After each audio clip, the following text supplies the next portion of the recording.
Welcome to my podcast, Chat with Loki. It's about sharing stories of grit, resilience, wisdom from unseen, unheard, everyday heroes of life.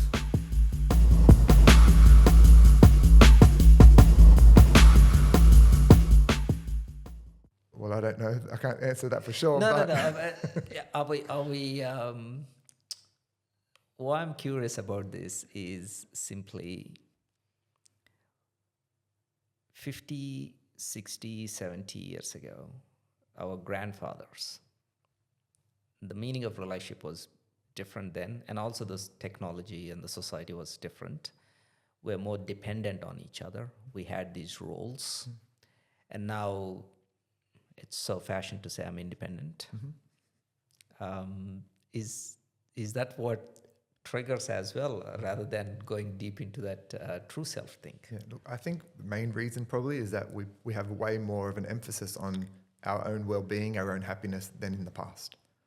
So in the past, it was like just suck it up and suffer. Like, don't worry about it. Like, happiness isn't important. Survival is more important. Yeah. So we're privileged to be in a world where that we don't have to worry often so much about survival. We still do, but not to the degree we used to. Yeah. And so then our happiness and our feeling of content is really important.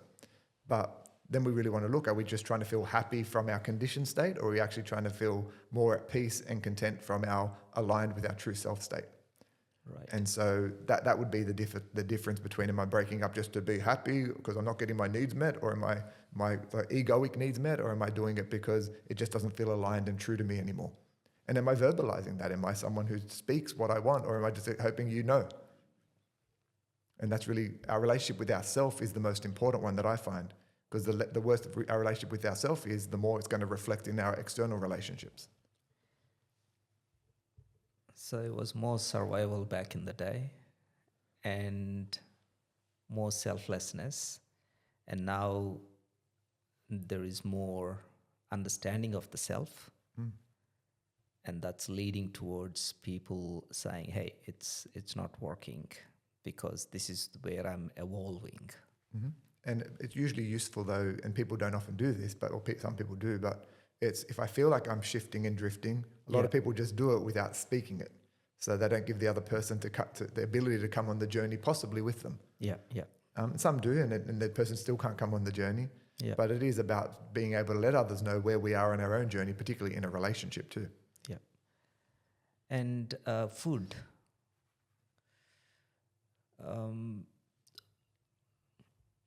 What we eat is what we become from a body aspect. What are your thoughts on the food we have currently in the fast-paced life? How can someone be aware of the food they're consuming? Yeah. So I think firstly that I'm not against any foods. I think moderation is usually the key. Yeah. I think more importantly is instead of understanding what we're doing, it's more important firstly to understand why we're doing what we're doing. Yeah. So am I craving this food because my body just really needs sugars right now? That might be really useful. Am I wanting it because I feel really depressed and I just think this food's going to solve my problems? Sure. If I'm too busy, then I'm using food as my outlet. That might be okay at times. Yeah. But understanding the motivation for it is probably more important than what you're eating. I think majority of activity is escapism. Food is one of the escapisms. Yeah. Alcohol, drugs, binge, whatever binge is an escape, whether reading or watching. And it takes a lot for an individual to pause and then do what you exactly said. And it's... I think that's what the holy grail about all this conversation is. We're all going in that pace, and you're saying, oh, okay, you know what?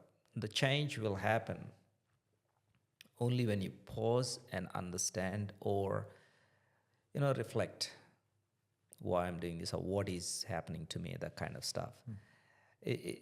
How do we break that? Well, even then it might still not happen, just being aware of it. So in terms of escapism is really about trying to escape our emotions, which is connected to our perceptions. So we really want to say, if I'm trying to escape, what emotions am I trying to escape, and what perceptions are creating those emotions? Yeah. We can look at that. Me, I know when I'm feeling maybe low or bored, Yeah. I like to go eat chocolate. So Okay, I know so I you know I have do sweet that. tooth? Yeah, Yeah. I know I do that. I know the motivations for it, and sometimes I'm really okay not to do it, and sometimes I'm just doing it, and I'm doing it, and I know why I'm doing it, but I'm just not ready to let it go yet. So Okay. even with consciousness, but I don't do that with judgment. I say, all right, if I did that and that's what I'm doing, then that's where I'm at right now. You're on extra K. That's right. Yeah. But the more you do it with the awareness, the more likely it is to just slow down all by itself. Just because that's the trick. Yeah. So I think of it like being on a train. Yeah. So just because I'm aware now I'm on the train, just being aware doesn't just stop the train. Sometimes we hit the brakes, but it takes a little bit of time before it slows down and stops. True. And sometimes it's okay not to stop. Like, what's wrong with having chocolate? Sometimes. Yeah. No, that's beautiful. Yeah, the train analogy is good. That's being aware that you're on the train. But it doesn't stop the train. Key. That's is right. the key. Yeah, but it doesn't stop the train just yet being aware. But just being aware itself, your actions might change, not to binge. Generally, it'll become less and less over time. Right. Okay. Now that's beautiful. I like that analogy. Now, see, food, relationships, and the last but not least, God and religion. Yeah. With all the things you're doing, is there, when you say spiritual, is there a God and religion into it, or just spiritual practices? It's just a spiritual practice as far as I see it. Yeah. But it's not against any religion. So I was raised Catholic. That's another one of my foundations. Yeah. So I've got nothing against, Jesus, Christ, or Yeah. Buddha, or whatever it may be. Yeah. It's just about understanding that we ourselves, all of us, have God in us. We are God. God is everything. Yeah. And so our true self is our aspect of God. It's kind of like, the finger of God, like we're a finger of God. Yeah. So us learning how to live our truth is us learning how to live as God desires for us. We're trying to live our God self, or our Buddha nature is what that is, or Christ consciousness is all the same thing. Yeah. Oh, I love that. Christ consciousness. Yeah. Oh, that's beautiful. And the number of atheists are growing like a wildfire. So I don't think they will agree with what you just said. How can we explain? I believe in God. I believe in religions. And for me, I have seen enough miracles not to believe, not to follow. And also, God is omnipresent is something I experience every day. Only you got to look for it. So how can we explain that omnipresentness? Because again, it comes back to your conversation about the mind, the heart, and the gut. Because the mind is saying, I need proof, I need evidence. I need proof that God exists. I need proof that religion is good for humanity. But that's where they stop. And that's where the challenge is. Yeah. And people who follow, some misuse religion and they're not doing any good. Which creates more atheists. More atheists, yeah. So do you think the world is heading towards, I know everyone says I'm spiritual these days, and that's another thing. You go anywhere, everyone is spiritual these days. What is the meaning of spiritual? For me, spiritual means, I don't want to talk about everyone else, but for me, spiritual means just awareness of the natural state of life. Okay. So spiritual is just understanding that we're all energetic beings, that our thoughts are energy, that we're a soul, we're a consciousness. Yeah. Spirituality is just, this is what reality really is. Okay. But I don't know, people are using spiritual word as like sexy. Yeah, so I'm spiritual kind of means that I play a sound bowl, or I do yoga as an example. And I'm not saying they're not spiritual practices. Yeah. But everything's spiritual. Me, throwing rubbish in the bin is spiritual. Me looking at that, because that's still part of life. Life is a spiritual experience. It's all spiritual. It's just we confuse it as only physical. I don't think the others have the same definition. I know, I know. I'm aware, I'm aware. No, there's so many. In some of the conversations I have, they always say they're spiritual, and when I ask what's the meaning of being spiritual, they don't follow any religion. That's what the majority said to me, and also majority doesn't want to affiliate with anything, and that's why the bigger word is spiritual. So it's kind of apparently that's a new thing coming up in the what do you call in the past we used to have religion, and then now they're adding spiritual, which means you just tick that. So you think the world will be heading towards there's a connection why I'm asking this. With all the things happening, there is more demand for understanding feelings and thoughts. There is more demand for understanding awareness and consciousness, which all will lead to the true self you're talking about. You think the world is heading towards that because we're living at the best times when it comes to technology. We're going to live 100 years.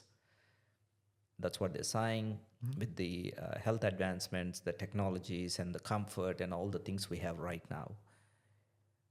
But something's missing. Yeah. So I think really from a religious standpoint Yeah. is that a lot of people, I think, turn against religion is because of the dogmatic beliefs that it sometimes preaches. So I think religion, particularly in the past, was really, really useful when we came from sort of barbaric states where having a good set of rules and solid foundations helped us learn how to behave in a certain way. Yeah. I think any belief system, whether it's religion or even science, any belief system that tries to have an umbrella answer for us as an individual is bound to fail, because we're all individuals. Our true self acts in all different ways. There'll generally be a common theme with it, but it's just going to be what's true to me isn't going to be what's necessarily written in a book. True. Yeah. But the more we align with our truth, we can realize that it's an individual process that I'm living. So I think that's why people are moving a bit more away from religion, because it feels very constricted to who they truly are. I think there's too many rules. I think there's too many rules, what people think. I know for me, that's what it felt like as well. It felt like this doesn't encompass enough of life for me. That's why I went a bit more on my journey and delved deeper into spirituality. Yeah. I didn't go against religion. I just didn't necessarily think all of the things that was teaching was matched me and what I believed and what I saw in the world. Yeah. And so I think people are becoming more spiritual in that sense because they want to find something more personalized to them, which means, and I know even me, I take a bit from there, a bit from here, a bit from here. So it's really about finding that path. And I feel like overall, the more we do want to connect to our truth, that's the way we're heading as people. And what gets us to want to connect to our truth often is our suffering from being disconnected. Yeah. So basically, it's one truth, many paths to get there. Yeah, that's exactly right. And, So and we've all got our own path, and I think even like say certain religions say divorce is a sin. So for me, that was not something that I truly believed, and it was something that for me how could that be true? How could something that's man-made be a sin? So marriage was man-made, even though some people say it was made by God. Yeah. I guess, you already mentioned that, especially to get through the medieval times, you need to have some set of rules. Like, for example, I can't remember the name, but this lady, she's a Serbian actress back in 70s or 80s. She sat at a table and she had 50 or 60 different objects on the table, and people can come and do anything they want to her. There's roses, there's a knife, there's chocolate, there's all sorts of things. I don't think it ended well. So if there is no certain, I won't call them rules, but standards, then there is this innate primitiveness in us always want to dominate. Yeah. That's not the true self, but it's the ego self, Yeah. And I call that the raw self. the raw self. Yeah. So Yeah. I usually put it on 3 levels. There's the conditioned self or the ego self. Yeah. Then there's the raw self, which is our animalistic nature. Yeah. And then there's our true self. Sorry, could you repeat that again? The ego self, Yeah. the raw self, Yeah. and the true self. So the ego self, we see it every day. It's like it's in the best show. The best show, the moment we walk out of the apartment or house. Raw self is where you think the crime happens. Yeah, raw self is it's usually combined with the egoic self, but the raw self is a little bit like our animalistic nature. So we are animals, so we have all those aspects within us. Yeah. And so even as a child, we're still going to get angry. We don't have to have a conditioned mind to get angry. Yeah. We're going to have all those conditioned, those emotional and human responses already in us. Right. And that's how I deem as the raw self, which is our instinct as well. But that's not going anywhere. Well, it's there, so as It's understanding there. it, that's yeah. right. But It's a part of our That's right. DNA. that's right, but neither is our ego going anywhere. Our job is to, the more aware of it I am, the Yeah. more I don't get controlled by it, the more I live my truth. Yeah. So basically, our goal is for the true self to be The driver. the driver of the other ones. The true self knows this is ego, that's rawness, not the right thing to do. Well, yeah, not serving me here, not serving me to live my truth right now. Yeah. Yeah. Because often what we do is we choose things to feel better. So in that case, the example, like I want to feel in control. So I'm chasing that feeling. Yeah. Yeah. And if I'm trying to feel in control, then I'm actually not in control. Yeah. Isn't it our innate nature to want to get better? To want To peace. want- Okay, let's put the peace aside. What I'm talking here is whatever job you do, you want to do it better. You want to help more. You want to give more. You want to, it's in our innate nature to improve, to improve the impact, whatever you call it. If we use that with the ego and the raw self you're talking about, that's where I think a war happens or something disaster happens, man-made disaster. When we put that aside and think in a different way, maybe most likely some of them could be stopped. Yeah. So that's what I was just trying to understand is, okay, it's in our nature to get better, to improve. The person who has one house want to have another house. That's considered as growth. It's nothing wrong about it. But how do you get the second one? Are you getting the second one by killing 10 people or by working hard? That's it. That's the difference we're talking here. Yeah. And do I get the second house because my ego needs it? Do I get the second house because it just feels true and aligned to me? So we still look at what's motivating that. Right. So the spiritual aspect and the materialistic aspect, how they come together, because it doesn't matter, we consume. There's more people who consume than create. Majority of the problems we talk about in life is overconsumption, is the consequence of overconsumption. That's what my humble opinion is. I could be 1000% wrong. But what do you think is the materialism, consumerism, and spiritualism? Yeah, so I think it's really the motivator, what's driving it. So if we've got a lot of consumerism or consumption, and certain people want consumption because they want lots of money.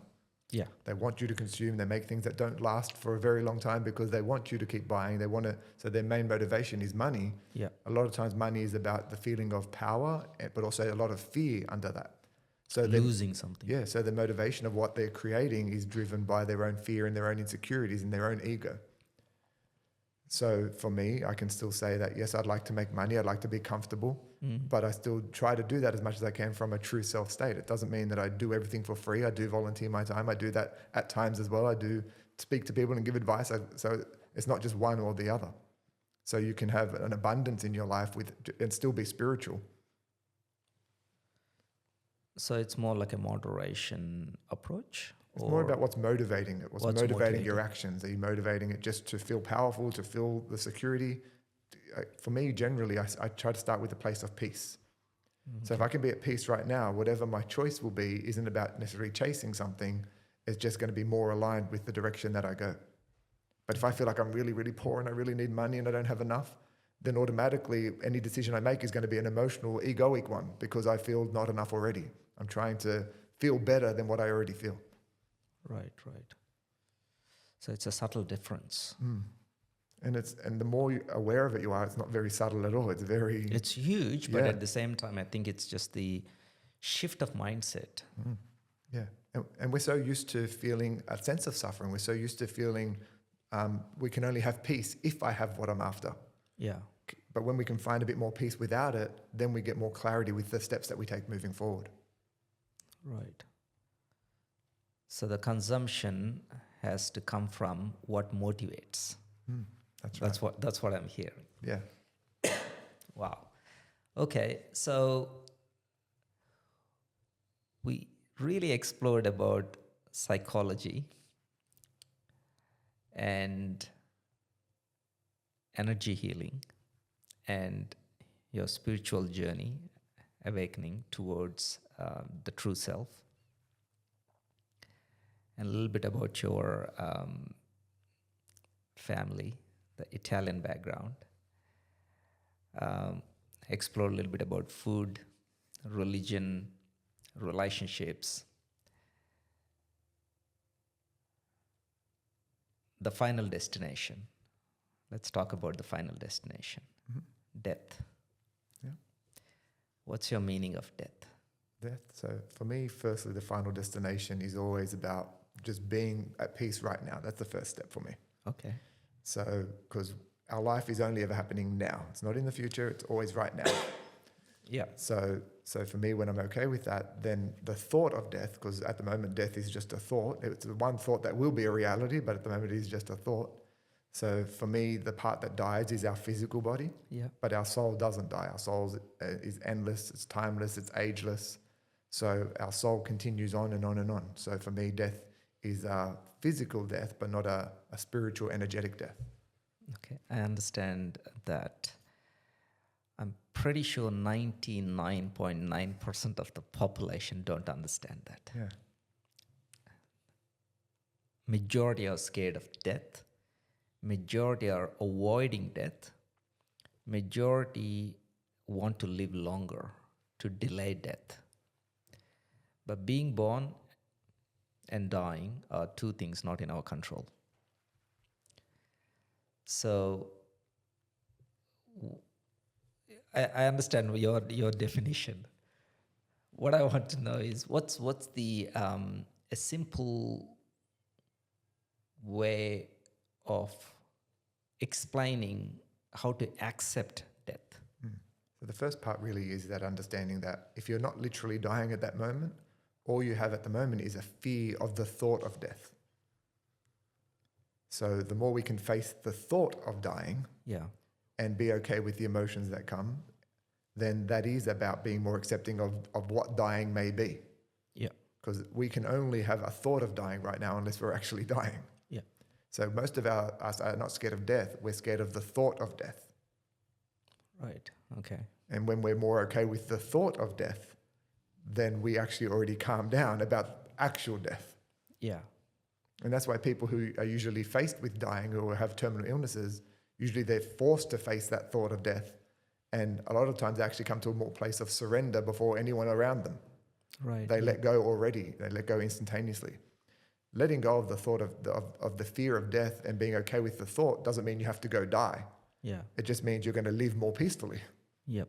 You can live without the fear of dying. You just live more aligned without making death the worst outcome. Yeah. So it's the thought which is creating all these, let's say, negative emotions Yeah, that's right. and feelings. Yeah. Yeah, you're absolutely right. I did come across people with the terminal illness who are totally in peace. And yeah, it was amazing to have a conversation where they were joyful, knowing that they have only 6 months or 12 months. And also, they're at peace. And the people around them are not the family members or the loved ones. So it's an inevitable situation all of us have to go through, is losing a loved one. How do we, because there's no book for that. There's no, how to handle that, or there's no... You can read my book if you like. Okay, yeah, it's great if it's already in your book. So how do like, is there any suggestions on, or any thoughts? Losing a loved one is one of the most terrible things we need to go through. It's one of the most painful things. Painful things. And, I lost my mother, I lost my father. And also the closest to losing loved ones is also a breakup in a relationship after being together, let's say, for a decade or 2 decades. What's your thoughts on that, or any suggestions? So the first suggestion would really be that being okay with feeling sad. So grief, or the sadness of grief is the thing that lets go of the pain. Yeah. But most of us don't want to feel the sadness. And we'll say sadness, but it's kind of like sadness on steroids when we're grieving. It's like devastation. It's absolutely painful. Yeah. But the more we can be okay with that pain and grieve it out, the easier it is to move through it. Because we only have the pain because of love. So while that pain's there, you can also say, well, would I rather not have love? Because I can't have one without the other. So we want to recognize this is love, just the pain side of love, or the darker side of love. Right. And so the more we can do that, but also the more we can not go into thinking patterns that intensify our pain, then that's going to keep it, I call it having clean grief. So clean grief means, like I mentioned before, pain versus suffering. Right, yeah. So clean grief is, can I just be more okay with the sadness without going to thinking patterns that intensify it? Yeah. But it also is about doing it balanced. So like being okay to feel sad if you can, and building that, but also looking after yourself, making a choice that you want to love yourself enough to care for yourself during such a time. Yeah. So is this process a lonely process? Well, it's a personal process. There is help out there for certain people, Yeah. But at the end of the day, no one's going to know. All of our emotions are a lonely process in that case, because only we know how we experience our own emotions. Yeah, true. Yeah. So there are people who can help you understand you, but at the end of the day, you still have to do it for you. Right. Okay. And even if you have a sibling that lost the same parent, you're going to have a different relationship, a different coping strategies yourself. It's not the same. Yeah. So is the coping and escapism two different things? Well, coping would be more, how do I handle what is? Escaping is, how do I maybe try not to feel it? And sometimes escapism can be part of coping, but it isn't coping on its own. Right. So at the end, you want to cope and move on rather than keep escaping. Yeah, but escaping could be a good, important component while you're trying to cope. Right. So it might be, okay, I am, like I mentioned just before, is that, go do nice things for yourself, look after yourself. That might feel like an escape, but it's also part of soothing, but we're not just doing that on its own. Right. We can't say, I am going to process my emotions, but I'm just going to put it on pause and just look after myself a little bit, distract myself a little bit, then come back to processing my emotions again. So it's almost like filling my own cup before trying to go out there and start pretending I'm full. Yeah. And also just processing what's in my cup as well. Yeah, right. Okay. Because, I don't know, I'm just a little bit, this self-care, self-help, all this anything comes with self has become a monetization market. And it's so much material out there. I feel like they're promising something. It's like chasing a mirage in the desert. It's like the way you explain chasing, bliss. Bliss never comes through chasing. So how easy or how difficult it is to understand our own journey of ego self, raw self, and the true self in our day-to-day life. I know you did give a lot of examples, like, let's take an example where, you get up, you work Monday to Friday, the usual stuff. We all go through we all come across idiots every day. And sometimes we are composed, we take in, we do whatever needs to do for coping. And how do you take a step back? Is it something you need to do every day or every week or once a weekend? I know there's no rule for this, but why I'm asking this is everyone's chasing right now rather than pausing and receiving. And I know the benefits of pause because there's so much potential and so much you receive. I had experienced that. But how with your experience, how can you, how do you help people who are chasing for them to stop, pause, and receive things? Yeah. So firstly, whenever we're chasing anything, we're chasing it with the thought that that's going to make me feel better. So what we're really chasing are emotions. Because if I didn't feel better at the thought, then I wouldn't be chasing that thing. Right. So the first step I was always about, well, what am I currently feeling and how do I make a bit more peace with where I'm at right at this very moment? Right. And then from there, that's when we start shifting our thinking patterns to create a more peaceful path and thinking patterns to more align with our true self. Yeah. The other thing I do daily is whenever something happens that triggers me, I don't make that the problem. I say, what am I doing? How am I responding to this? How am I allowing this to take away my peace? Right. So I make it about me. And so I'll do that for everything. So particularly in traffic, I do it. That's where I do it most. That's where I do most of my self-reflection. Yeah. Rather than, and even though I want to get angry at the other driver, I say, well, where is it with me? Where am I only having? Why you're bringing the anger out? That's right. Yeah. Why am I having a conditionally peaceful life based on this? Anyone can be at peace when there's no traffic and no one on the road. Anyone can be at peace then. But that's conditional peace. How do I find peace even in the conditions that my mind doesn't like? I like the driving thing.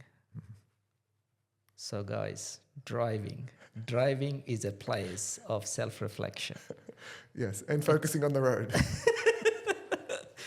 Now, well, you got a lot of time to reflect, actually. Yeah, when you're driving, let's say the commute is 45 minutes to 60 minutes. Yeah, it's a great time to reflect.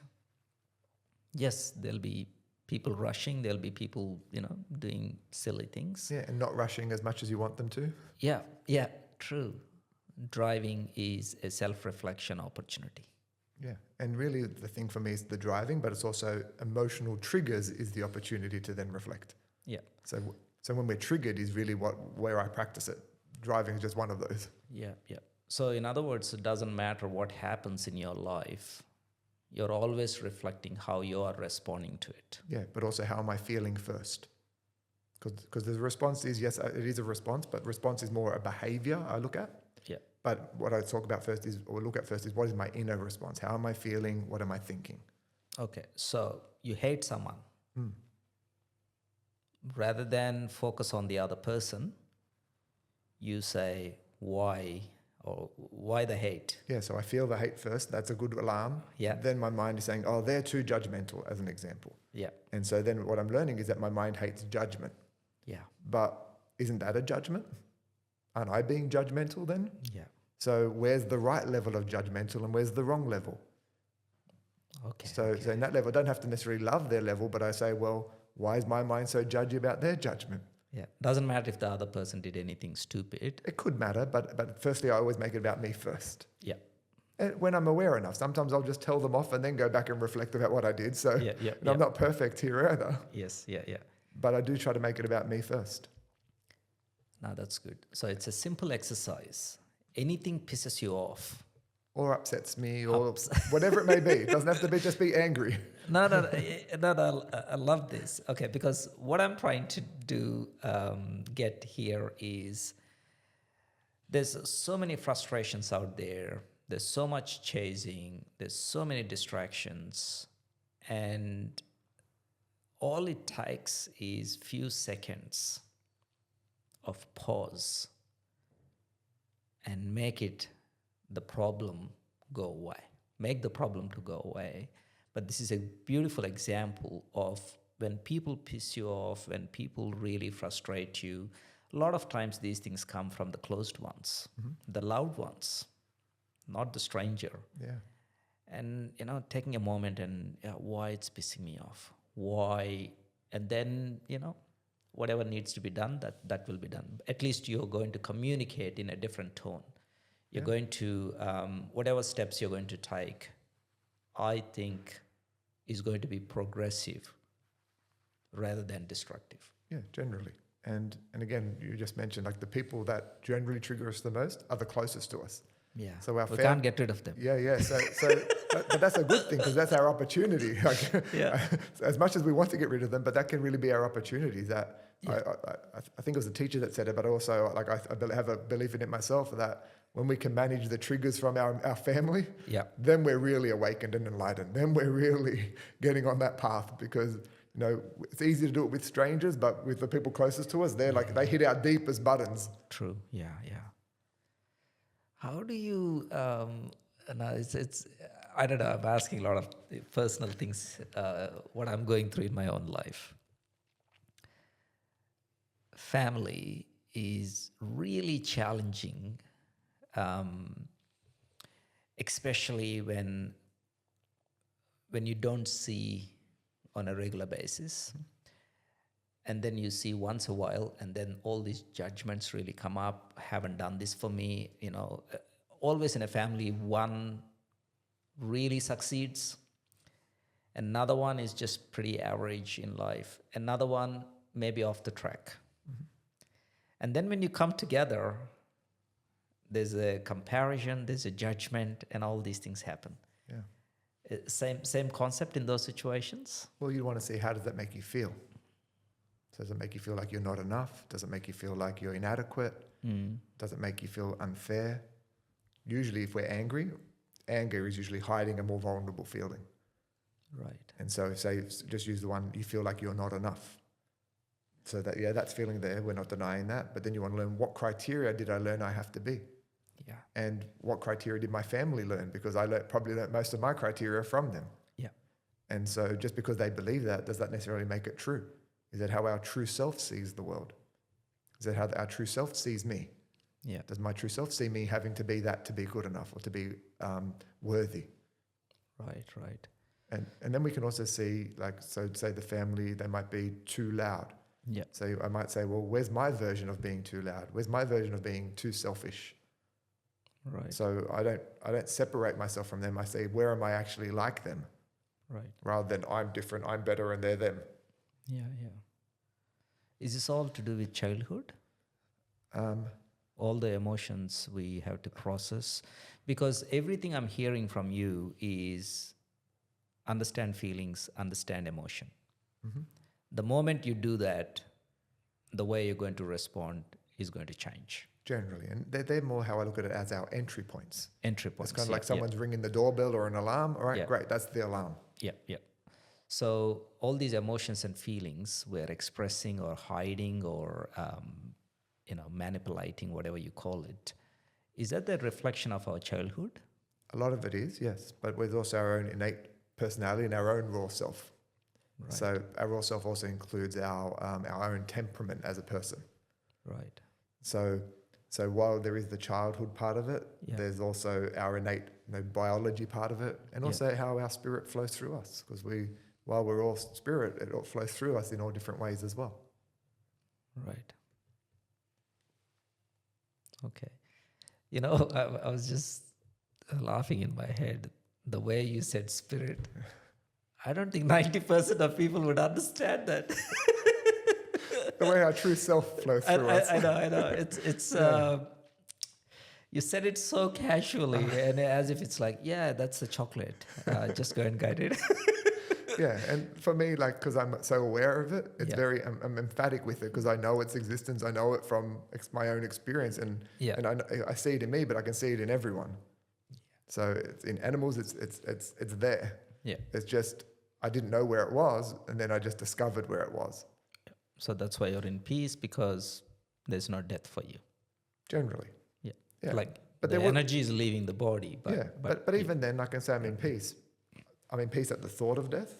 yeah. If it comes time to possibly dying, I'm sure that my ego is going to want to hold on again. But the more at peace I can make with that, then that's no problem either. Yeah. You're in peace with the thought of death. Yeah. If death comes, I'll have to cross that bridge when I get there. Yeah. But at least But peace at with least the you're thought. not, yeah. You're not creating an anxiety No, that's for right. yourself. That's right. Yeah. So anxiety and stress, these are the two most talked symptoms right now. Mm-hmm. Yeah. Any advice for the people going through stress and anxiety for whatever reason? Yeah. Whatever reason. I'll talk about anxiety first because I'll separate Yep, them. yep. So anxiety is often a secondary emotion. So I'm anxious, say I'm anxious about coming here today. Okay. So I wasn't, but just say I was anxious about coming as an here. example, yeah. But I'd only be anxious if I was worried about feeling embarrassed All right, okay. or being judged. Yep, So in that case, if I'm okay to feel embarrassed, then my anxiety goes way down. right. So a lot of times our anxiety is actually trying to prevent another emotion that we don't want. So we have created an outcome which hasn't happened. That's right. But the outcome is an emotionally painful outcome in our mind, one that we don't like. Yeah, the one we don't like or we don't accept. That's right. Yeah. So, Okay. so a lot of times if I'm okay to feel embarrassed, number one, if I'm also okay to think in a higher way about embarrassment, Yeah. then the anxiety is not going to be there so much. Because if I embarrass myself, so what? Everyone embarrasses themselves. I'm going to say some silly things. I'm sure I've said some silly things even on here. And even if I don't think I have, someone else might think it was silly. So once we're on social media, that's right. Everyone's opinion is available. everyone's then. opinion. Yeah, some will say this doesn't make sense. Already we posted few episodes. There was one episode. It was about homemade cooking. Mm-hmm. The type of comments we had there, it's not nice comments. Yeah. I was surprised. I didn't read them, but then someone said, there's so many comments there. And I go, and all I see, 50% of the comments is actually judging the homemade meal the guest was talking. Yeah. And anyway, that's a different topic. But coming back to anxiety and stress. So you're saying the anxiety is happening because the individual is projecting something which hasn't happened, mm-hmm. or anticipating an embarrassment. Or anticipating an event that would trigger an emotion they don't like. So it could be, I'm anxious about disappointing myself. Yeah. I'm anxious about feeling guilty. Yeah. I'm anxious about feeling rejected. Yeah. But if I'm okay with the feelings, then the anxiety actually goes down. So we need to be okay with that. We don't need to be, but for peace, I'd suggest you do be. So let's say if I'm going and talking on a stage, mm-hmm. yes, I'll have a bit of nerves, all those things, but yeah, I'm feeling nervous. That's natural. That's right. But I'm going to go and do it anyway. Yeah, but I'm also, if I feel embarrassed, that's okay. That's okay, as long as my parents doesn't come follow. Yeah. Even then. So for me, my mind, I think it's how my mind works. I go to always the worst case. My mind really says, no, what's the worst thing that could happen? And I play that out myself. So even if I end up naked somehow one day, it's like, well, if I embarrass myself that way, then so be it as well. That's it. No, that's part of being God's human sometimes. Yeah, that's right. So it doesn't mean I go out naked, obviously, but I'm more okay with the thought of it. Yeah. Okay. When it comes to stress, though, stress can come from a lot of different areas. Okay. So stress is often can be how we respond to our emotions. So I feel disappointed, and then how I deal with that could stress me out. Yeah. Stress could also be that I feel a lot of pressure. So pressure is usually about pushing myself. I should do this, I should do that. Yeah. Rather than actually asking, what do I feel I want to do? What feels right to me right now? Yeah. What's more aligned with me rather than what I'm told I should be doing. Okay. So is that stress more to do with the past? That's generally what we feel like the rules of life, how we should be living life. And so we have our belief systems about how we need to function in the here and now. but that comes from the past. Okay. So it is true that stress is from past, anxiety is from future. Stress could also be from the future too, for the Ah, future. It just okay. depends. The stress is a very vague word. That's why I can't really narrow it for you, because Okay, I could say I'm stressed about getting up on stage. Someone might still say stressed, Yeah. even though they're That's anxious. future. Yeah. Yeah. But stress is usually, it could be something from the past. Stress is a lot of times is what, it's more future, but also what am I doing now? Like, so I feel like I need to go there today and there and there and there. Yeah. That's still future. Even though it's today, that's True, that's yeah. still the future, just because it's not right at this moment. Anything not at this moment is either the past or the future. Yeah. Generally from the past, it's not really stress from the past. From the past, it's more like I feel sad about that, or I feel hurt by that. Yeah. But how I relate to those emotions could be what I deem as stress. Yeah. Okay. Yeah. Okay. I understand that. Now there's another quote going in my head from Lao Tzu. What does the quote say? It says, if you're living in the past, you're stressed. If you're living in the future, that's anxiety. And if you're living in the present, that's peace. And that's what true self you're talking about is. Yeah. So let's just quickly go into your book, True Self. What's in your book, and who is that book for? And what kind of audience is that book for? Yeah. So it's called Waking Up to Yourself, a guide Okay. to living your truth. Yeah. And in the book, it is about understanding who we truly are. It's about understanding how to wake up to who we truly are, Yeah. but also understanding how we disconnected from who we are. Okay. And then it's about how to reconnect. And so Okay. reconnecting through understanding self-love, understanding how our mind actually works, and the thinking patterns that we use to try to control and the behaviors we partake in, Yeah. and also being aware of our emotions and how to utilize them for our greatest benefit. Okay.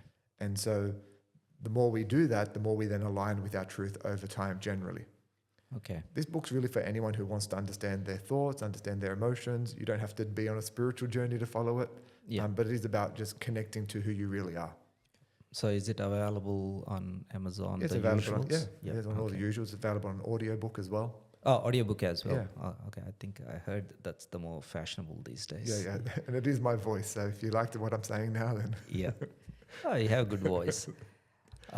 So does the book also, like, is it a mix of philosophy, modern philosophy, and the ancient spiritual wisdom, mix of everything? yeah, it is a mix of everything. I generally speak about it more in my own words, though. Yeah. So I do mention things. I don't really quote anyone else. Yeah.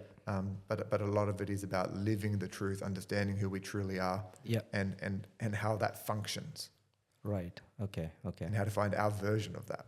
Yeah.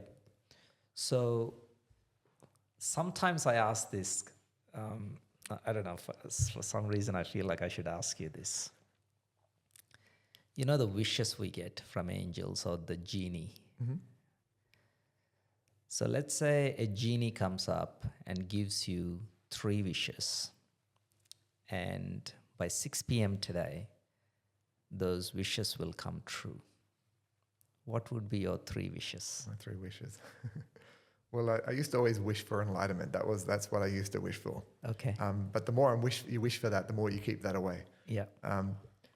I'd wish for things. I definitely would wish for things, and I'll tell you them in a second. Okay, sure. But I sort of feel like I need to give a proviso first. Sure. So I'd wish for things, but wishing from a more peaceful place, because whatever I wish for, Yeah. if I'm only okay if I get those wishes, then I'm going to want more later anyway. So I'm Yeah. always going to be stuck in a wishing state. Yeah.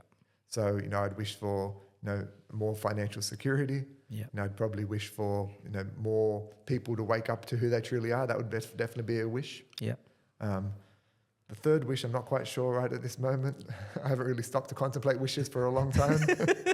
No, it's okay. yeah. The one who wrote about true self or awakening self, I don't think will have too many wishes. Well, the thing is we still have desires. Desire, yeah. And wish is like a desire. So I'm not against that. So that it's more about, can I be at peace towards my desires, or am I only needing the wish to have my peace? Yeah.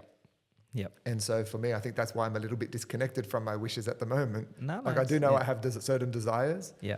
but they don't feel like a yearning so heavily. So it doesn't feel like I'm totally terrible where I'm at now because I don't have that. Okay. What does it say on your deathbed if you need to write your own message? Yeah. Never been asked that question, so I'll have to take a little moment to think about it. But No, it's okay. While you're thinking, again, this is not scripted for me, because we talked about death, and the answer you gave me about death was profound. And many people won't understand it. Only people who have gone through certain type of journey understands that. Mm-hmm. And it's almost like as if you have gone through your own near-death experience, or you have experienced death. Yeah, it's like an ego death. Yes. So that's what in the spirituality they call, we have the opportunity to reborn. Yeah, the death before the death. Death before, yes. So that's why I'm asking this, because many people want to be remembered. They want to leave legacy, that, all these things. And if, let's say, you have to write your own message, what would it look like? It could be one word, or it could be a sentence, whatever it is. Yeah, maybe I'd say, he remembered his truth, he lived his truth. Again, truth. Yeah. Nice. Because for me, that's really what it's about living what I really am. Yeah. Remembering it was the first step. Then learning how to live it was really that was where the journey really, I can't say began, but that's when it really sort of, the rubber hit the road maybe. Yeah. So what I'm understanding is the most important thing for you in life is being true to yourself. Mm-hmm. And whatever comes in the flow, you're okay. Whether that could be death, or could be enlightenment, or could be Judgment or or ridicule. opinion, or whatever it is. Yeah, well, that's what I aspire to. Yeah. So that's what I'm generally in. But that doesn't mean I'm always okay with everything. But when I'm not okay with it, that's my opportunity to grow deeper to who I truly am. Right. That's my opportunity to live more as my true state again. Yes. Okay. And when it comes to your family, how is your relationship with your siblings? Yeah, we're all good. We all talk. And my family, my parents, we all get along very well. None of them are on the spiritual journey that I'm on, but that's okay. You're the only. So you're the black sheep. Yeah, I guess so. Because a lot of people who go in this path normally are black sheeps. Yeah, I'm the different one. I'm kind of different one. It's not in a bad way. I'm I feel like I'm the black sheep of my family. I feel like the grey sheep, maybe. Oh. Yeah. Okay. Yeah. Sheeps and goats. Hey, that's right. Yeah. You had them. No, that's great. Patrick, I just want to summarize. Almost, I think we spoke for good 2 hours. Okay. So you're born on St. Patrick's Day as well. St. Patrick's Day. That's right. Yeah. Jeez, that's why you got your name? No, after my grandfather. That was just a coincidence. Coincidence. And your surname, is there a meaning to that? Not that I'm aware of. Okay. No, not that I've ever been told. Yeah, it's definitely South Italian, something to do with never fading. Never fading. Okay, you know better than I do. I've never looked into it, to be honest. Anyway, let's. I'll have to ask some Italian friends after this. I asked a few Italians. Okay, they said great. they said there's no meaning. I'm gonna have to ask some Indian friends. Actually, the Italians never told me. I made it up. No, it's a beautiful journey. Born in an Italian family, brought up in a big space with sheep and goat. It's a blessing, I would say, because these days majority will grow up between four walls. Siblings, father working in construction industry, hard work, mother nurturing, providing love to keep the balance, and having a extended family to celebrate life through food. And then suddenly your inclination of helping others at a young age led you to become a psychologist. And in that process, you went into the journey of physical energy, and then that led to the life force itself, the life energy itself as an energy healer. And then you started going into the big stuff, the ultimate stuff, the spiritual awakening. And then in this process, you journaled all your ups and downs.